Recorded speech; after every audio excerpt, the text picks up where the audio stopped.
Hello and welcome back to another edition of the GSMC College Football Podcast, presented to you by the GSMC Podcast Network. Today is Wednesday, May 28th. Hope everybody's had a good week so far. Middle of the week, we're going to keep it going though. Got a good show for you today. First, we're going to touch on SEC meetings. SEC as a whole is meeting this week. Coaches, administrators, officials, the whole deal, the whole gang is there down in Florida. We're going to talk about some of what has been the topics of conversation, get into that. We're also going to touch on 2026 recruits that have not committed anywhere, where they could potentially end up, look at some of those landing spots. We're also going to look at 2027 guys and prospects, give some comparisons to current college football players so that we can kind of start to get an understanding of who these next round of superstars are. And then we're going to finish off by talking Big Ten rankings. We're going to continue on. We got the upper middle tier, I guess, today, about teams 4 through 6. We're getting close to the end. We're getting close to the good ones. We're going to touch on all that. But first, before I get into anything, I want to remind everybody that this show is all about you. We love hearing your comments, your questions, your insights, your opinions, your hot takes, whatever you got. We want to hear it. We want to make this show as interactive, as exciting as possible. Now, one easy way to do that, if you're on YouTube, you can use the Super Chat feature. To use the Super Chat feature, all you have to do is click the $ at the bottom of the chat box, type in your message there, send that in. This guarantees that your message gets on the air, gets read live, and it's also just a great way to support our channel, support what we're trying to build here at GSMC. We couldn't do what we do without your ongoing support, and we're so grateful to have you all here as a part of our community. And if Super Chat's not your thing, if you're not on YouTube, you can also go to gsmcpodcast.net to comment there, tip, donate. Again, that link is gsmcpodcast.net. Now, let's dive into some SEC talk. There's been a lot. What we've kind of learned so far is, first off, with the portal, pretty much everybody wants something different. So let's start with the good, though. Everyone kind of seems to recognize that 2 transfer portal windows are unnecessary in college football in that offseason. So, at the minimum, that gives us a good start, right? Okay. Everybody kind of agrees that 2 windows is not right. Where things get a little more interesting is kind of in the logistics of that. So in January at the American Football Coaches Association, I didn't even know that was a thing, honestly, but at their convention in Charlotte in January, coaches presented a proposal for a single portal window in January. Only problem, the decision makers might not agree with them. So SEC coaches, again, this week backed the AFCA proposal and have kind of unanimously decided that they only want 1 portal window in January. The only problem, they're not the ones making the decision, right? That ruling is going to be made by a group of Power Conference athletic directors in the House Implementation Committee. Yes, another committee ruling on a different part of college football. That's kind of just where we're at right now. At the Big Ten spring meetings earlier, those coaches kind of supported 1 spring window from March to April for the portal. So some administrators kind of want the single window to occur in May once spring semesters finish. The yearly clock for revenue sharing kind of resets each season then to conceivably kind of make meeting payroll easier. Again, complicated like everything else. SEC coaches kind of seem to want to have it in January. Other places kind of want it more so maybe in April or May. So where we're going to go with that, that's going to be another kind of interesting facet, is will the portal go down to 1 window? It kind of seems like everybody wants that. But is it going to be in January? Is it going to be in May? We're not really sure.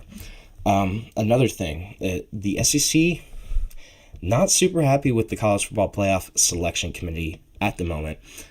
Folks around the league are really, really upset with kind of how the 12-team playoff shook out last year, how the selection committee kind of picked some of those teams in Indiana, SMU over perhaps Alabama, Ole Miss, South Carolina.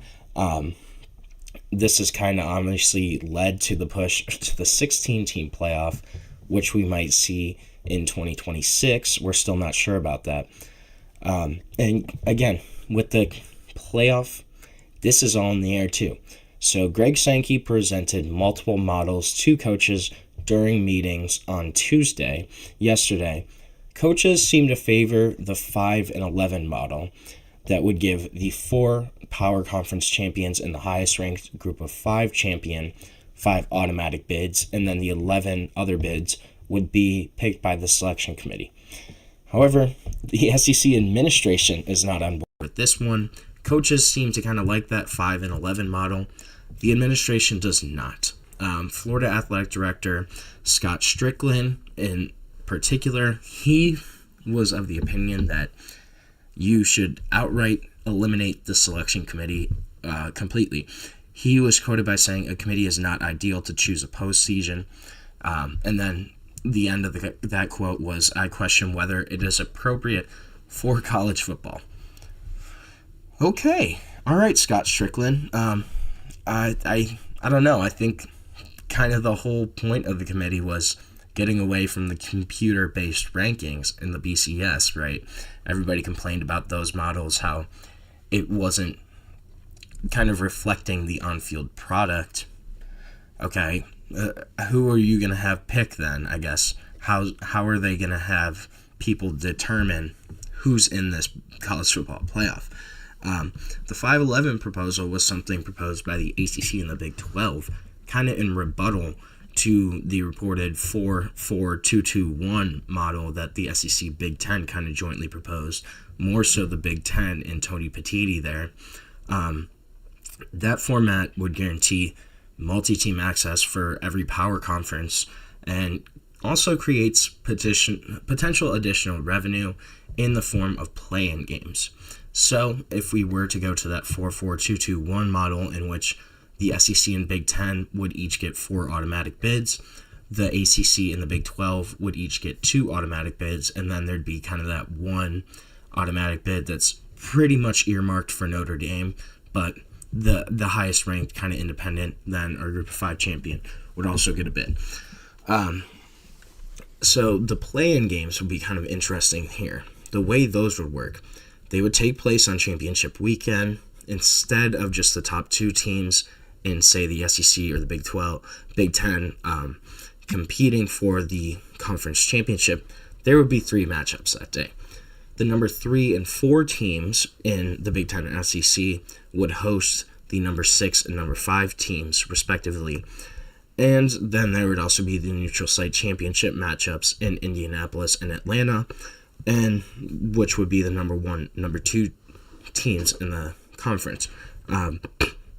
So the championship game participants would both get 2 of those 4 bids guaranteed, and then the winner of the 2 play-in games would also get the 2 of the other 4 bids. It's something that the Big Ten and the SEC can sell to ESPN, Fox, CBS, whoever, to kind of gain more television revenue, right? If you add 2 more marquee matchups on championship weekend, that's a big deal, and that's a lot of potential revenue in terms of TV money. Adding more cash, it's kind of just a top goal for pretty much every university since their budget sheet has changed drastically, with revenue sharing scheduled to be coming in July. Programs, colleges, universities are kind of having to work around that and say, okay, where can we maybe get additional streams of revenue? Having 2 more high impact, almost playoff type matchups for the SEC and the Big Ten, that would be huge and would bring in, I don't even know how many millions of dollars that would be projected to bring in right now, but something to just keep adding to that bottom line of how are we going to make the most money. Another separation that's kind of occurring is right there, just with that, are we going to do the 5 bids and the 11 kind of committee selections? Are we going to go to the more 13 guaranteed spots in the playoff. Then another thing here too is the talking of moving to a 9-game conference schedule for the SEC. This is something that's been discussed the past few years. However, it really kind of sounds like it's only likely to happen if the SEC gets automatic bids. So if they do go to that model where they have 4 guaranteed bids every single year, then the SEC is a little more likely to move to a 9-game conference schedule.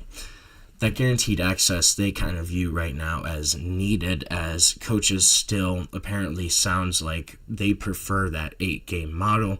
Just makes more sense for their programs, as opposed to adding an additional SEC game to have to go through another week of really tough conference play.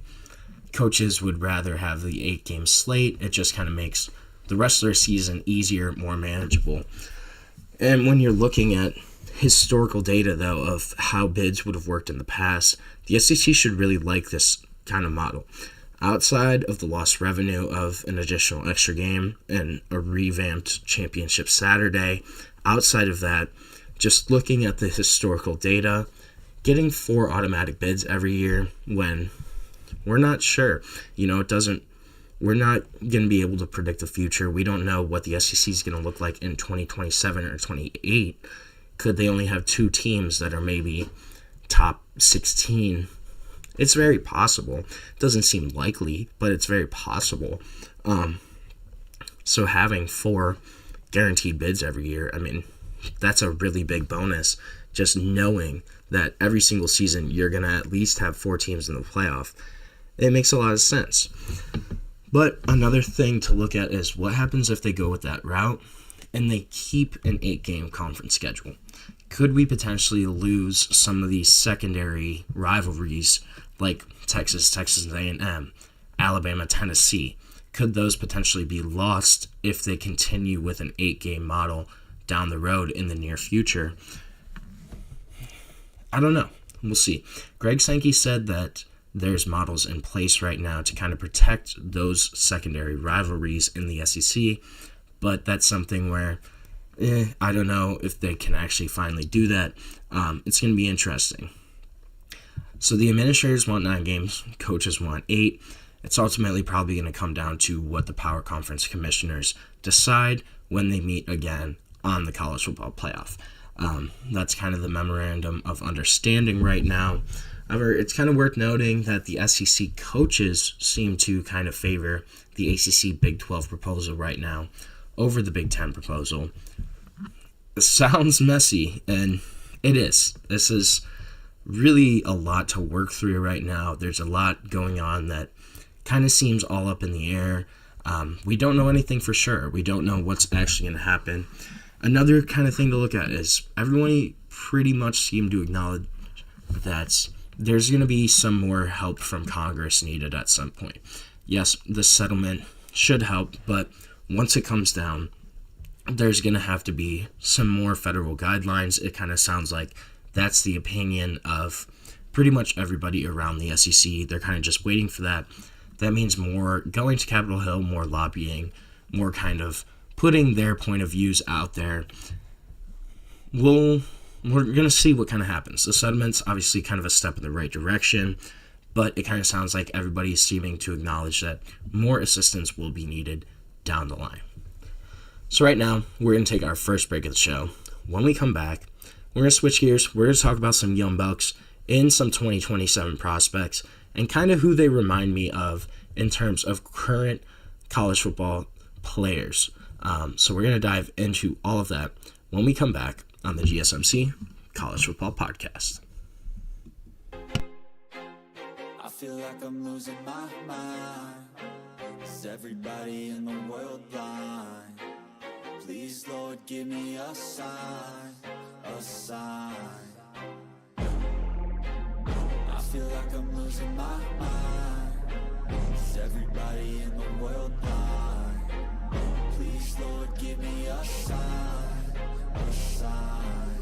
I wanna be the greatest. Everybody on the fake shit. I look around and feel like everybody is the fakest. I make this every day and I'm impatient, hoping one day I blow up from the basement. Statement, the top is so vacant. I don't hear shit that I I think is amazing. Waiting for my day when I'm playing sold out shows for 1,000 faces. Hey, give me that crown, get in my way and to be put down. It ain't your place, all this my town. If I want that shit, then I'll get it right now.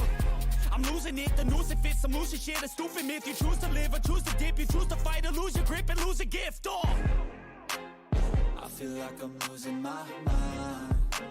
Is everybody in the world blind? Please, Lord, give me a sign, a sign. I feel like I'm losing my mind. Is everybody in the world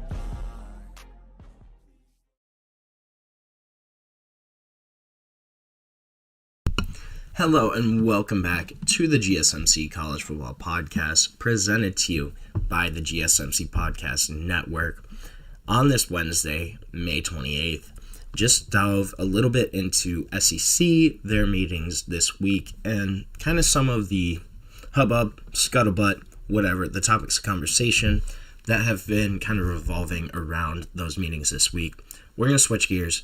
We're going to talk about some young kids now in some 2027 recruits and who I think they kind of remind me of in terms of current college football players. Just trying to get an idea of who some of these young kids coming up could be, who could be the next future stars of college football. Always trying to look for those next big things. One guy in quarterback Peyton Houston is a guy I'm really looking at. 53 overall in ESPN's Junior 300 rankings right now. A guy that kind of reminds me of Garrett Nussmeier. So similar to Nussmeier, not elite size for the position. He's only 5'11", about 200 pounds right now. So under 6 foot, not ideal for quarterback. But if you get past that, this is a guy that can make every throw, looks good doing it. When it comes to pure passing acumen, Peyton Houston is a guy that has pretty much everything evaluators are looking for. One of the smoothest, cleanest releases in this 2027 class of quarterbacks. Honestly, in recent classes, in the past 4 or 5 years, extremely consistent mechanics. He looks the same throwing the ball every time. He knows how to get the ball to where he wants it to go. A guy that throws with power, with velocity. The ball really jumps off his hand and also is able to get the ball out really quickly. Defenses have a really hard time rushing him just because he gets it out so fast and is able to kind of get it to his receivers, get it downfield faster than they would expect. So a guy that doesn't really get rushed too much just because of his play speed and how quickly he moves to get that ball out of his hands. A guy that's really similar to Garrett Nussmeier in that aspect of just being able to make every throw, having the arm strength, having the mechanics to make every throw. Peyton Houston is very similar to that. A guy that is not currently committed anywhere, but is definitely going to be a big-time quarterback prospect for a blue blood program coming up soon, probably. Another quarterback, Elijah Haven, really interesting guy. He's actually ranked higher than Peyton Houston right now. Number 42 overall in ESPN's top 300. A guy that is kind of interesting. Similar to Austin Simmons, the future starter of Ole Miss football. Really incredible two-sport athlete. He kind of played several positions in high school and realized that his best football might actually be ahead of him if he kind of settles in at quarterback and really tries to hone in on some of those skills. So, a lot bigger than Austin Simmons is, though. This guy is 6'5", 215, so kind of similar to Joe Milton coming out of high school. Joe Milton, if you remember, former Michigan, Tennessee quarterback, guy that was a 5-star coming out, 6'5", 220, could throw the ball 85 yards. Elijah Haven's very similar in that aspect to kind of a Joe Milton. Has to still kind of iron out some of those technical quirks to really kind of maximize his arm strength, his accuracy over time. Again, kind of similar to Joe Milton in that aspect. But big, athletic, really raw at quarterback. Physical tools, though, that just can't be coached, can't be taught.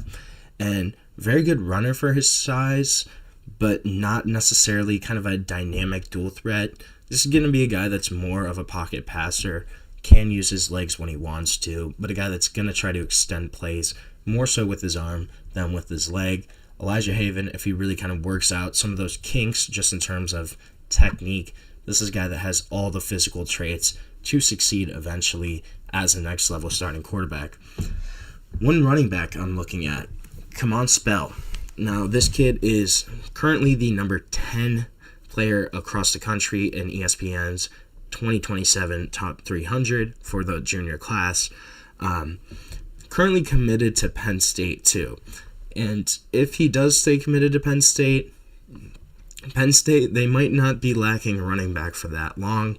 Still going to have probably the best duo in the country this year in Katron Allen and Nick Singleton, but maybe a lull in 2026 until Kamon Spell comes in 2027. A bit short at 5'10", but not small. Kind of built similarly to Ashton Genty. Obviously, those are really lofty expectations, but in terms of build, really kind of similarly built. Doesn't weigh as much as Ashton Genty, but kind of similar just in how their body looks. This kid, though, low to the ground, scat back, plays in kind of a single wing T offense. So it's obviously you don't really see the wing T anymore in college football. Kind of more of a throwback offense, but so plays more as both a tailback and a wing back in that kind of wing T offense. But a guy that gets lost behind the line of scrimmage, is able to kind of fit into tiny creases and then just burst up to the second level, wins foot races in no time. It really kind of has the burst to make defenders miss in the hole, making up for kind of his lack of stature or power. This is a guy that's kind of really similar to Mekhi Hughes, the new Oregon Duck running back, former Tulane star, just in the ability to kind of hide behind the offensive line, burst into that second level, get upfield, be able to beat out guys in a foot race, able to run on the perimeter really well, get to the edge, turn that corner. Similar to Mekhi Hughes, Kamon Spell is really good in that kind of area, really strong, running on the perimeter, getting to that kind of second level. That's something that he does really well, and it's something that is going to make him be a really good running back to watch out for eventually down the line. Now, a wide receiver I really like, Jameer Brown, number 2 in the ESPN Junior Top 300, currently committed to Ohio State, to the Buckeyes. Gonna maybe continue that wide receiver factory that they've had for about 5 years now. A guy that kind of reminds me of Eric Singleton Jr., former Georgia Tech star, now at Auburn, but a guy that's just a handful. Has Jamar Chase-like burst and just getting up the field, acceleration, ability to kind of take the top off of the defense. That's really similar to like a Jamar Chase, just on that elite level, able to kind of use your speed, your burst, your acceleration to just create havoc for defenses. And a guy that has the physical tools to kind of overwhelm high school defenders, but really more so uses his polished route running to kind of showcase that he already understands some of the nuances of the position. And then if you look at his pure speed, 4.49 second laser time 40 in April 2025 as a junior in high school. 4.49 is pretty incredible. 10.5 second 100-meter dash in 2024. Max speed on film of 21.3 miles per hour. This guy is a burner. He's able to just do a lot with the ball in his hands. And a guy that, if you get the ball to him on a slant route, he can cut it upfield and turn it loose at any point in time. Hopefully, he can kind of develop more so some of those wide receiver skills. Still really has great route running, advanced knowledge for the position at this time, but can always kind of improve on some of the more nuanced aspects of the wide receiver position. One lineman, and this is ESPN's number 1 top 300 junior right now, is offensive tackle Kennedy Brown. Kind of reminds me of Armand Membu, former Missouri tackle, just got drafted by the Jets. A guy, though, that has the tools to really become kind of an elite coverage tackle. Based on his film, based on his really excellent performance at the Under Armour camp in Houston last month in April, really kind of stamping him as a 5-star was pretty easy. This is a guy that's not eye-popping in terms of physical stature. 6'4", which, hey man, I would love to be 6'4", but 6'4" for an offensive tackle, not super tall, not super big. Really long wingspan though, and really big hands, which are going to help him out just in terms of kind of evening out, maybe not having the ideal height for the offensive tackle position.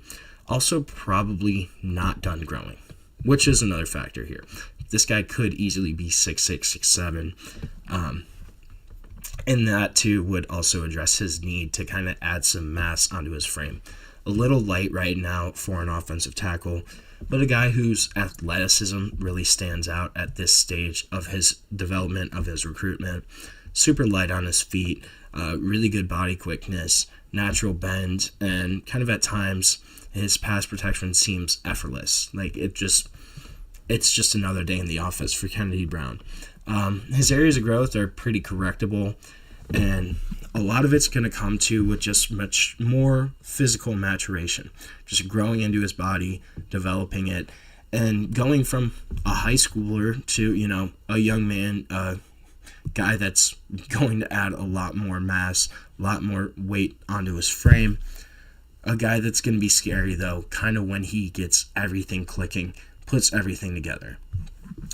Then my last guy I kind of want to look at real quick is Zyron Forstall. Zyron Forstall, number 4 overall player right now in that ESPN Junior Top 300. Kind of reminds me of TJ Parker from Clemson. Needs to continue developing his frame, which is important, but kind of already looks like a much older player. He tests well. He explodes off the ball really well with good bend, pad level, able to kind of redirect when he gets too high in terms of his pass rush, and his effort also kind of allows him to factor into pursuit when plays are kind of broken. Beyond that excellent kind of skill set, tool set, has the acumen of a player who can make the jump to college right now. Uses his hands really well, kind of shows good awareness, able to quickly locate the ball wherever it is, and a guy that's always in the right position with continued development could really be a 3-down impact defender, guy that kind of already knows where to be, what spot to be in, but just with more development, with more reps, that's just going to continue to grow. This is probably the guy that's most likely to push for number 1 overall recruit status, a guy that kind of has all the tools you want out of a pass rusher, pretty polished for this stage right now too. So Zyron Forstall, another guy to really keep your eye out for. So right now, we're going to take our second break of the show. When we come back, we're going to talk a little more about the trenches, and we're going to talk about, is offensive line play declining? Kind of seems like it might be across the country. We're going to dive into that and discuss why when we come back on the GSMC College Football Podcast. Looking for your daily fix of sports talk without having to pay for it? GSMC Sports Network is available on YouTube. Just search GSMC Sports Network. Get your fix of daily sports talk shows on YouTube, absolutely free. NFL, college football, NBA, MLB, MMA, UFC, fantasy football, and so much more. GSMC Sports Network has shows running all day long, with new sports shows starting every 2 hours. Just like on your favorite cable sports channel, except GSMC Sports Network is absolutely free. Just search GSMC Sports Network on YouTube to catch one of your new favorite shows, like the GSMC College Football Podcast, Chip Shot Football Podcast, Hoops and Heels Women's Sports Podcast, GSMC Basketball Podcast, and so many more. Check it out for yourself. GSMC Sports Network, now available on YouTube absolutely free. Search GSMC Sports Network on YouTube right now.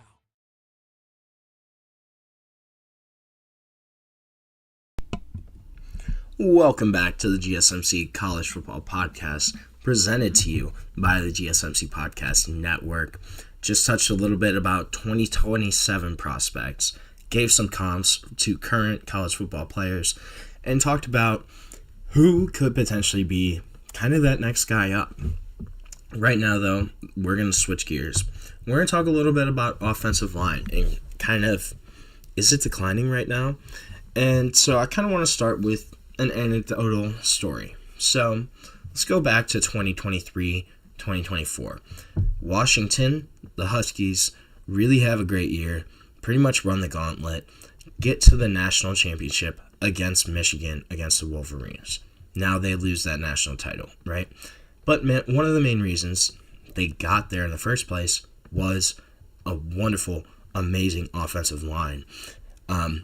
So once they lose, less than 48 hours after, it's pretty much open season on their roster.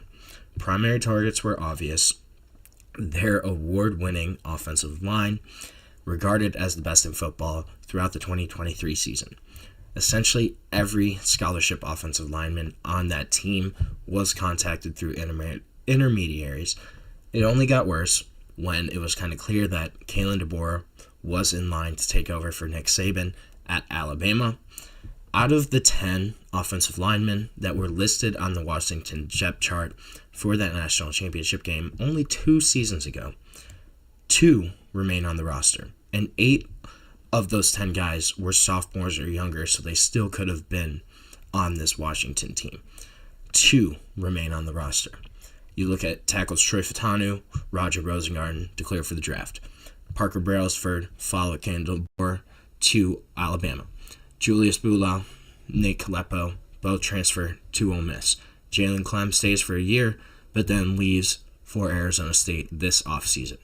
So last year, new Washington head coach trotted out 3 transfers out of 5 spots to start along the offensive line.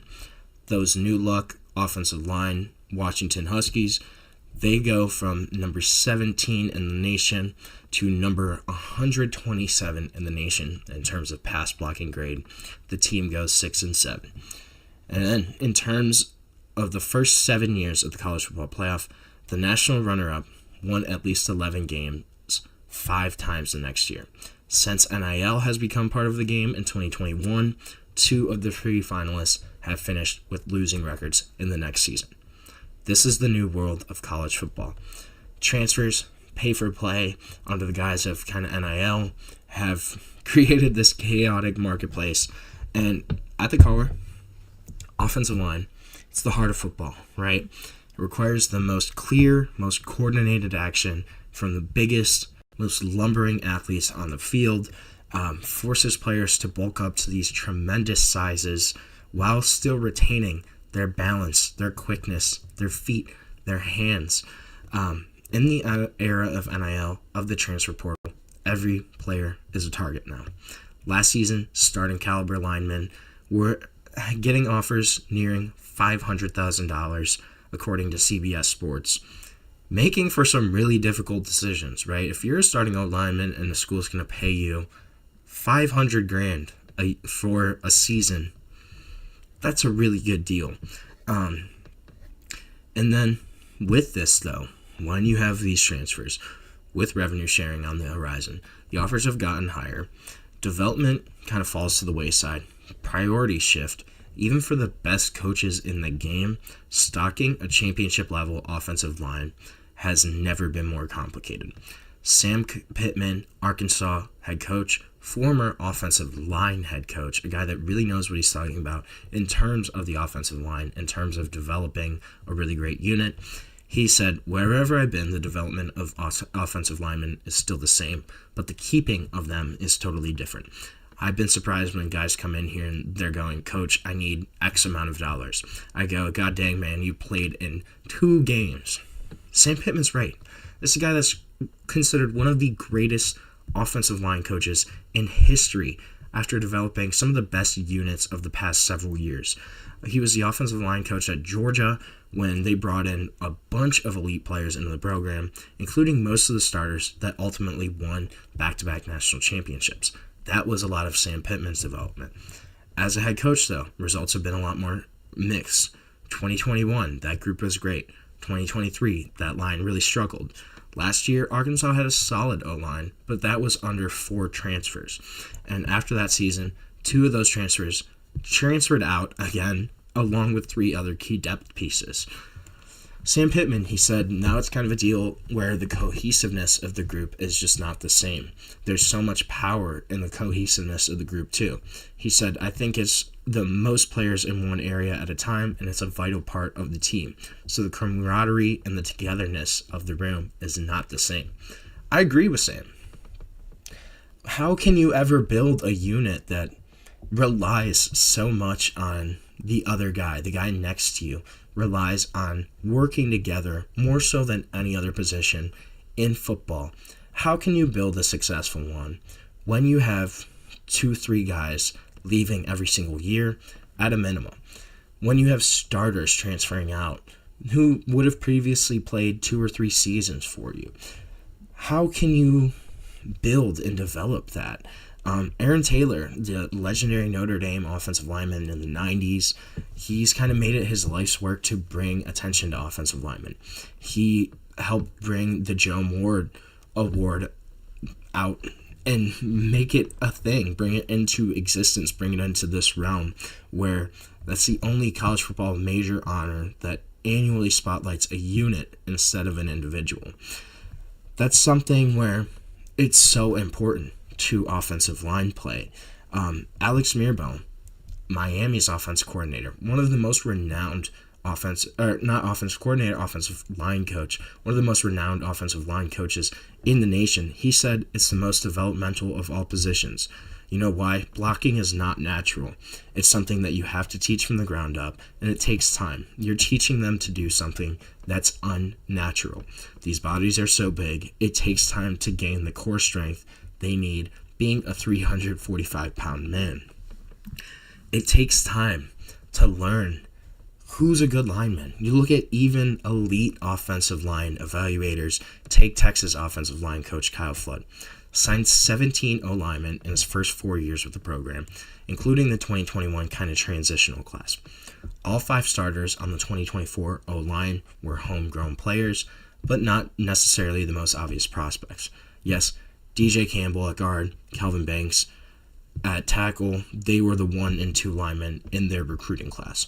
But Cameron Williams was the number 6 lineman in his class, star at right tackle.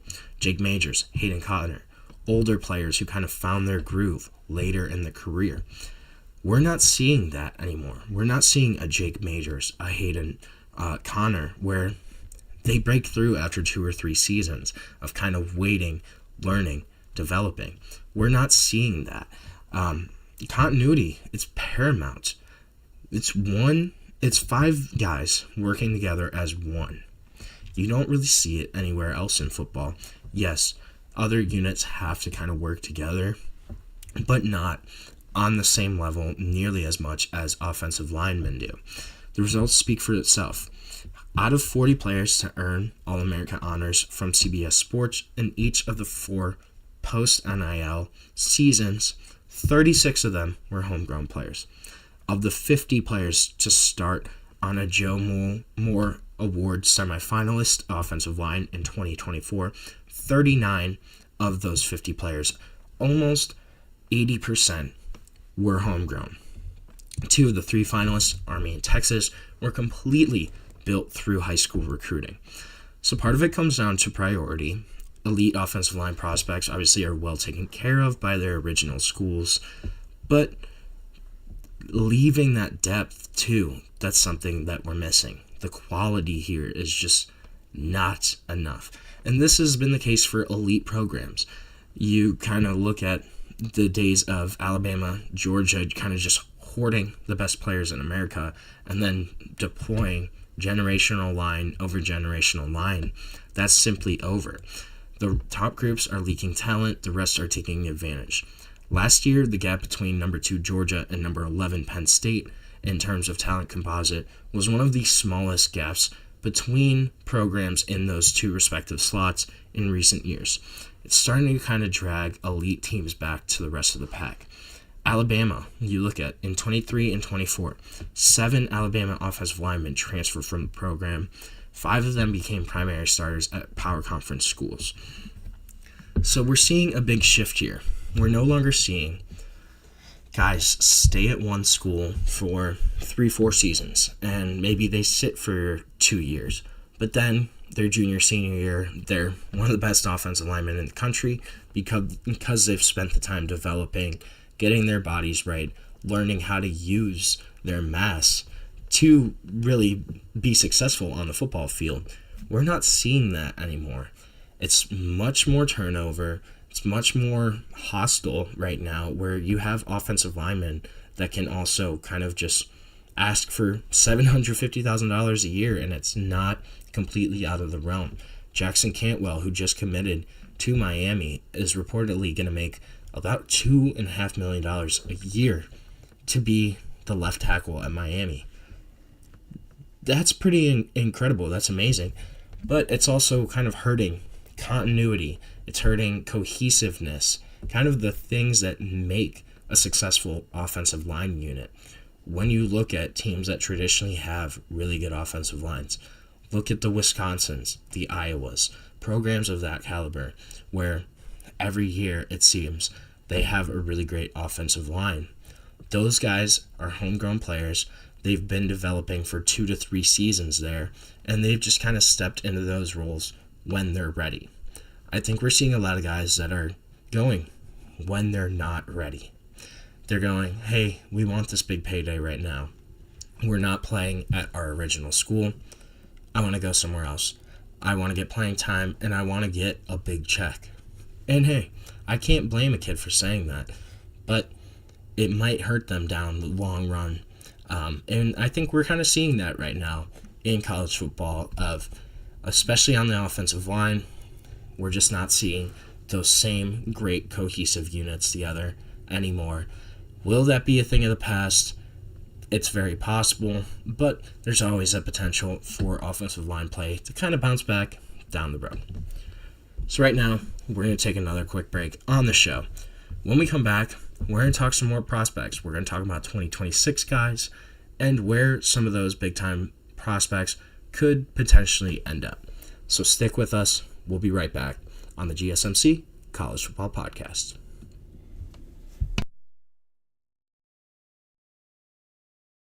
For the best and latest podcasts available anywhere, go to the podcast app on your cell phone and type in GSMC to access free content-rich podcasts on health and wellness, book reviews, sports, entertainment, relationships, social media, movies, technology, finance, and even weird news. Subscribe and download the GSMC Podcast Network's family of shows, available everywhere podcasts are found.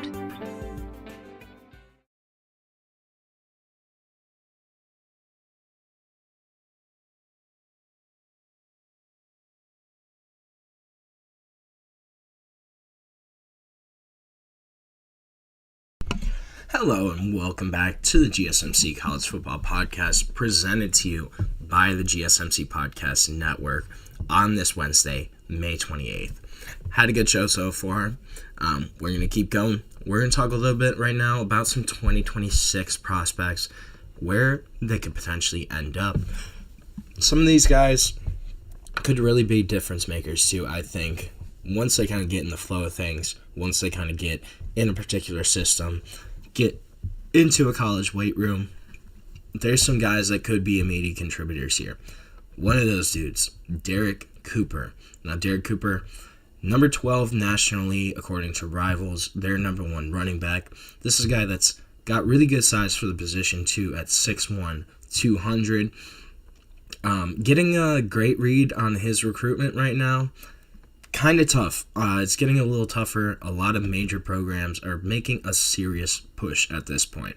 This kid that also just returned back from an excellent visit to Auburn. The Tigers are really trying to push super high into his recruitment. From Hollywood, Florida, goes to Chaminade, Madonna, but it's really a standout there. Gonna head to Miami this weekend, and then going to Alabama, Georgia, and Ohio State.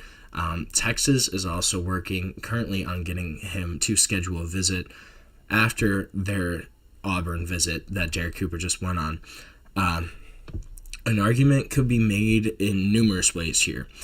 Former Shamada Madonna standout Jeremiah Smith, former high school teammate of Derek Cooper, obviously is with the Ohio State Buckeyes.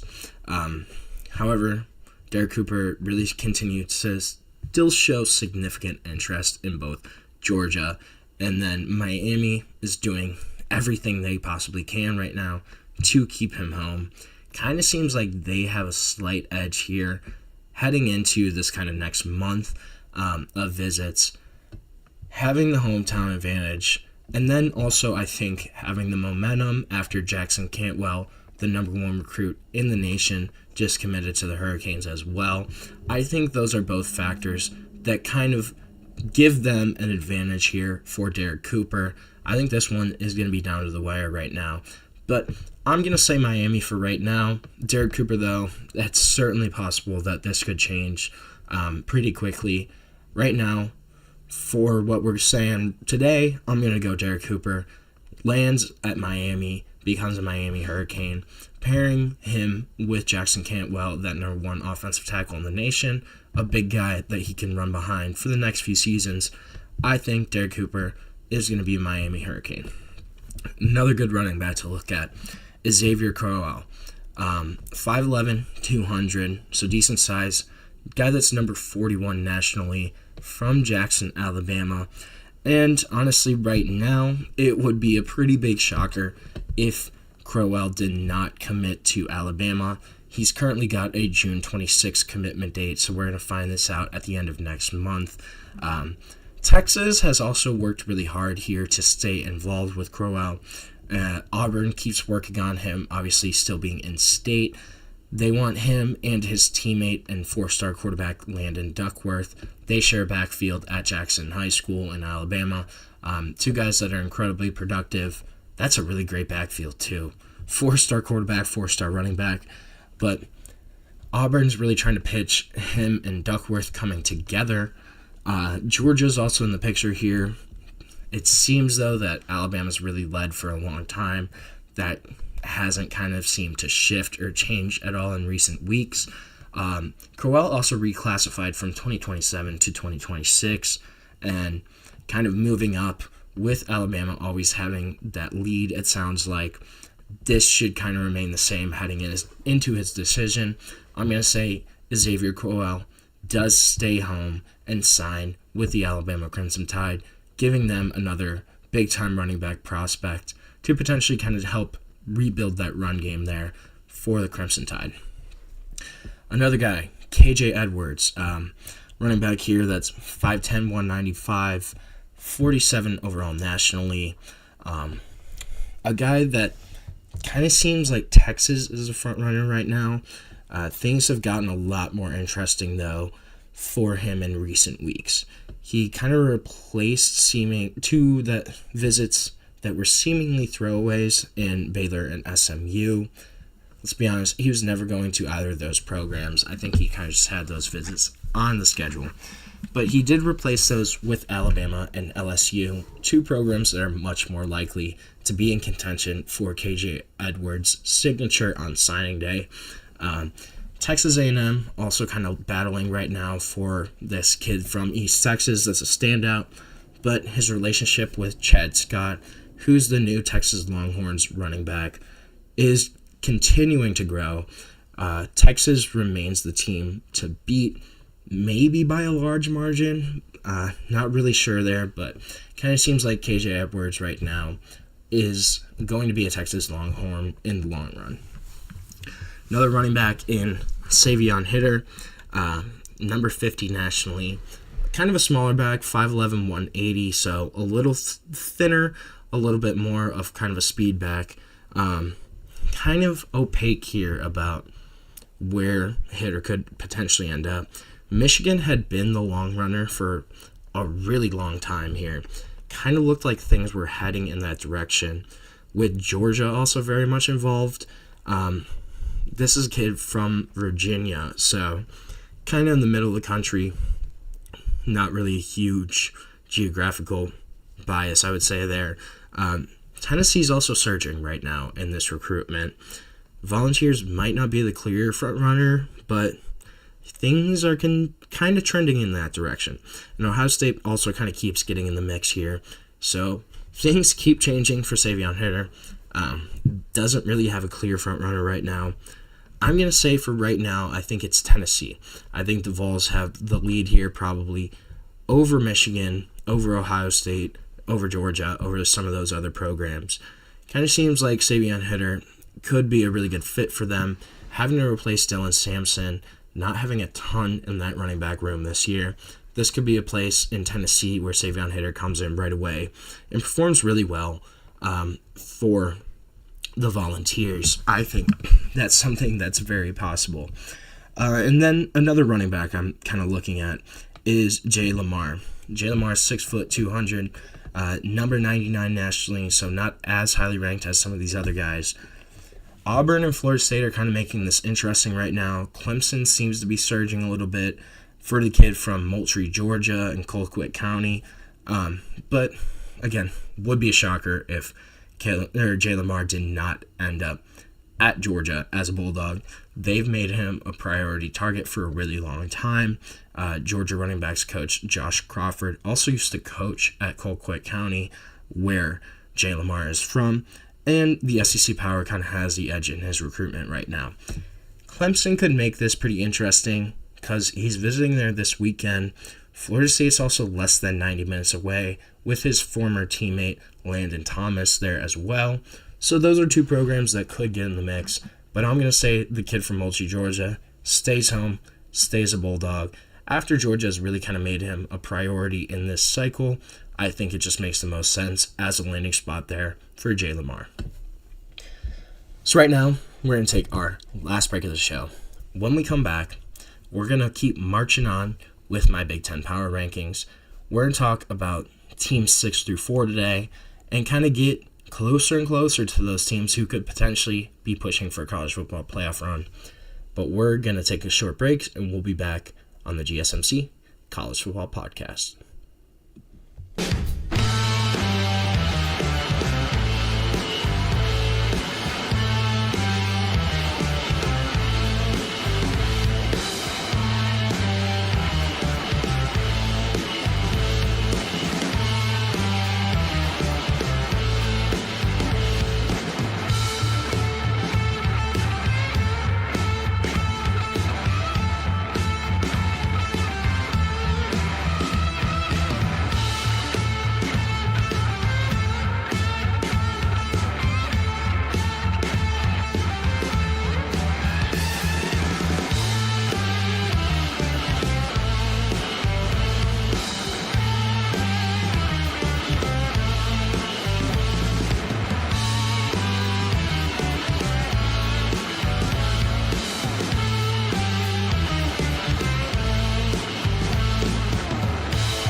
Welcome back to the GSMC College Football Podcast, presented to you by the GSMC Podcast Network on this Wednesday, May 28th.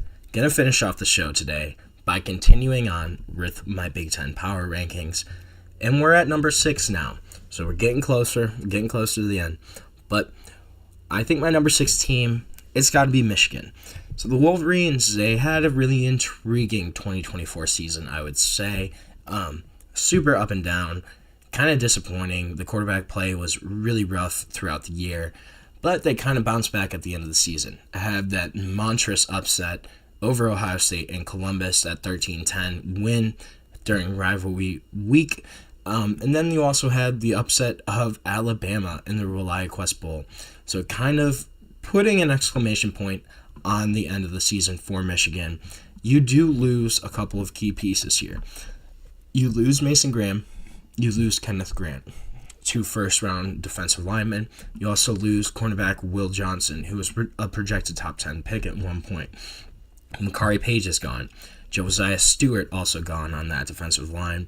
You lose Khalil Mullins as well as Donovan Edwards in that backfield for the running back position. You also lose tight end Colson Loveland, first-round pick as well, and offensive lineman Miles Hinton. All big losses for Michigan. But there's a plus. You have a ton of returning starters. You have 13 returning starters for Michigan, third in the Big Ten. A lot of guys coming back. Davis Warren's still on the roster at quarterback. Kendrick Bell, Peyton O'Leary, Max Bredson, Marlon Klein, both tight ends, pass catchers. Those guys are all back. You have 3 offensive linemen returning in center Greg Crippen, right guard Giovanni El Hadi, and right tackle Evan Link. So at the minimum, that right side of the offensive line has some continuity coming back. Then on defense, Jayshawn Barham is back for that linebacker DN kind of hybrid role. Ernest Hausman back patrolling the middle of that defense. Derek Moore also back at linebacker. Then you have Zeke Berry and Jair Hill both returning, as well as Rod Moore returning from injury this year. So there's a lot to be positive about, I think, with Michigan's football team this year. Think of how horrible their season went last year, how poorly things went. Despite all of that, Michigan still won 8 games last year. They still beat Ohio State, the national champion, and Alabama, a top 15 team in the country. Yes, they do lose some absolute studs on defense. You lose Mason Graham, Kenneth Grant, Will Johnson. Those are some studs on that defense for the Wolverines. But if the offense kind of improves this year, which it would be surprising and shocking to see their quarterback play be worse than it was last season. You bring in Bryce Underwood and Mikey Keene, both upgrades over any of the quarterbacks that played for the Wolverines last year. If the offense improves a little bit and the defense kind of retools successfully, because you still have a lot there on defense. You have Rayshawn Benny, Ernest Hausman, Rod Moore returning. There's still a lot of really good pieces here on that defensive side of the ball for Michigan. So if they're able to retool successfully on that side, and if the offense is able to get a little bit better, how far really is this team away from winning 10 games or more? They're a lot closer than people think. I think last year kind of put a weird taste in everyone's mouth, just coming off that national championship run the year before. Yes, they lost a lot of pieces, but I think the decline kind of just painted a bad picture, I would say, for Michigan, for kind of their future prospects overall as a program. This is still a really good football program. This is still a team that has a lot of talent across the board, and I think they're going to be really solid and really plucky and tough to beat. However, I think Indiana's better than them. I think Indiana's the 5th team in the in the Big Ten this year. The big question, what do they have for an encore? Spotlight is going to be on them, on head coach Curt Cignetti, after their run to the college football playoff last season. This team is going to look different, but if they can kind of avoid a letdown, perhaps they can prove they're on their way towards contending year in, year out. Really? Indiana? I don't know. It'd be kind of fun, though. But look at their roster still. You lose Curtis Rourke, yes, who was a really great quarterback for you in year 1 of the Curt Cignetti experience at Indiana. But you bring in a guy who I think is an absolute stud at quarterback in Fernando Mendoza, former Cal quarterback, a guy that really kind of showcased that he's just a gamer. I think with more talent around him, he's going to be even better this year at Indiana. So you have probably a quarterback upgrade. You have a really strong offensive line. Carter Smith's returning as that incumbent left tackle. Bray Lynch is probably going to be their left guard. You bring in Pat Coogan from Notre Dame to be your starting center this year. Khalil Benson returns after a year at Colorado. And then you have Zen Mikulski coming in from Ohio State to take over that right tackle position. This is probably going to be a strength of that team. D-line, a little shaky. You lose C.J. West, you lose James Carpenter, you lose Linnell Carr Jr., but you return Mikhail Kamara. That's the big name. This guy is one of the best defenders in the Big Ten, if not the entire country. A guy that when you look at his stats from last year, absolutely incredible. Could be even better this year as he moves into this kind of hybrid edge position. You look at their targets then too. Elijah Surratt still back as the number one wide receiver after a really great year last year. E.J. Williams also back, giving Fernando Mendoza 2 reliable targets that he can go to at any point in time. You do lose your 2 running backs from last year, your 2 top running backs in Justice Ellison, Tyson Lawson, but you have Kalen Black returning. You also have Ronan Hemby coming in from Maryland, Lee Beebe Jr. coming in from UAB to kind of make up for those losses. Not really sure who's going to be the main ball carrier here for Indiana, but all really solid options, all guys that could potentially get carries for the Hoosiers. This is going to be an interesting team. I don't know how they're going to do, honestly, this year. I don't see them being worse than 8-4, though, in the regular season, honestly. I think Curt Cignetti is too good of a coach. I think there's too much returning talent.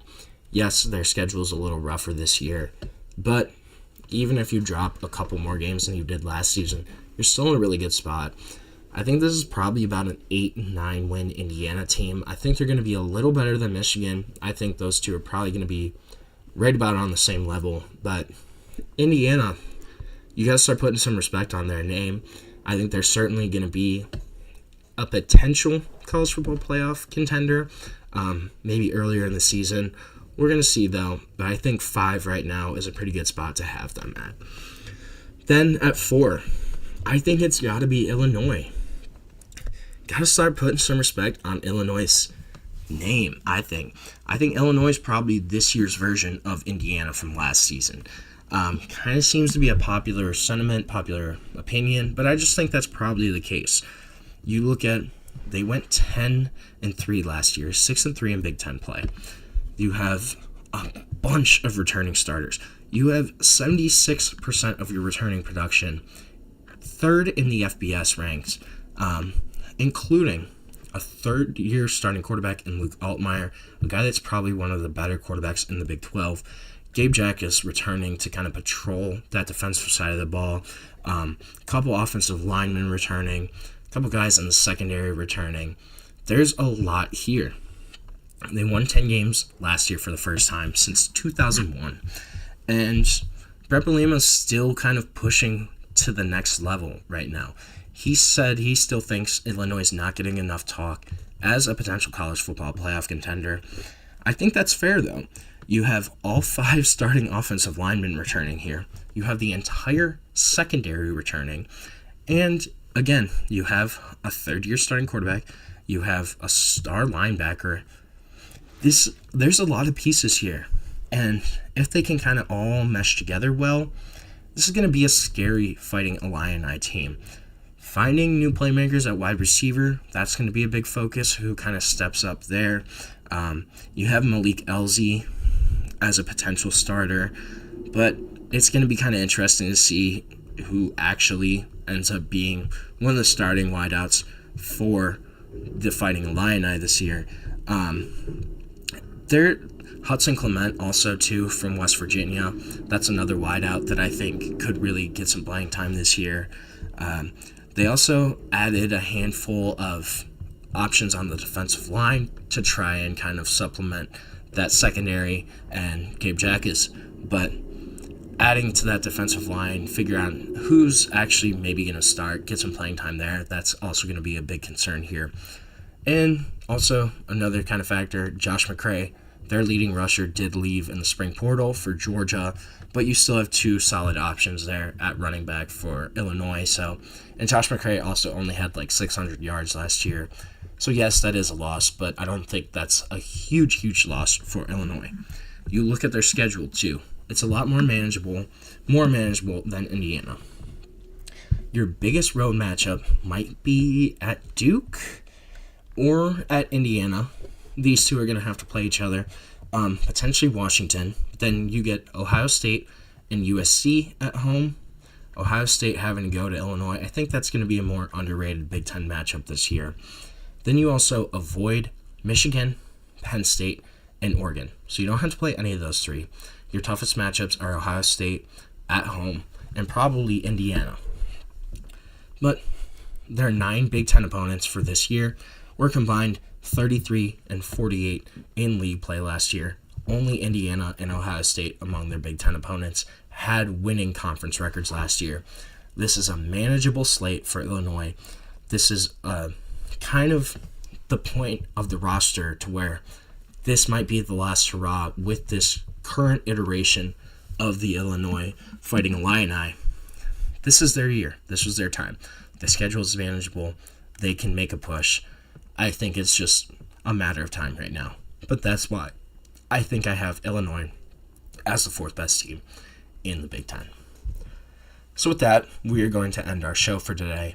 Thank you so much for tuning in to the GSMC College Football Podcast, presented to you by the GSMC Podcast Network. Please remember to subscribe, like, and follow the show.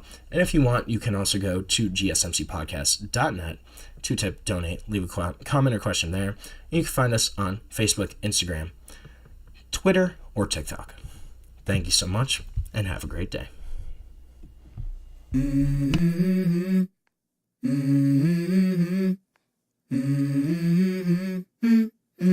Let's go. I wake up to a little bit of drool on my pillow, feel like it's gonna be a bad day. Yeah, I'm tired of shit, and the coffee ain't hit yet, damn, ain't that great.